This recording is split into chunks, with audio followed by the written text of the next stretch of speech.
السلام علیکم۔ ہم ہر وقت ایک ہی سوچتے ہیں کہ اللہ نے ہمیں نعوذ باللہ جو دیا ہے وہ کم دیا ہے۔ یہ سوچ جو ہے وہ ڈائریکٹ بھی ہو سکتی ہے، انڈائریکٹ بھی ہو سکتی ہے۔ انڈائریکٹ اس صورت میں کہ ہمارے دل کے کسی کونے میں یہ بات ضرور بیٹھی ہوتی ہے اور وقت آنے پہ وہ آ جاتی ہے۔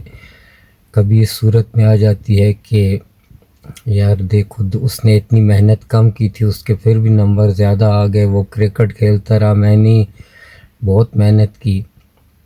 اسی طرح یہ ہمارا خیال ہوتا ہے کہ میرا بیٹا جو ہے وہ اتنی کامیابی کو نہیں پہنچ سکا جتنا کہ فلانے کا بیٹا ہے، حالانکہ وہ رشوتی بھی ہے، وہ سفارشی بھی ہے، میرا بیٹا نمازی ہے، میں بھی نمازی ہوں، وغیرہ وغیرہ۔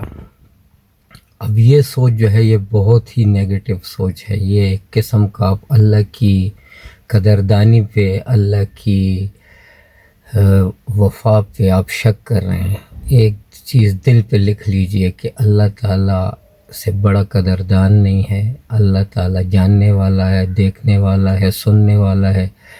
اللہ تعالیٰ آپ کے شارک سے بھی قریب ہے۔ جو کچھ اللہ کر رہا ہے وہ آپ کو بیسٹ ریوارڈ دے رہا ہے۔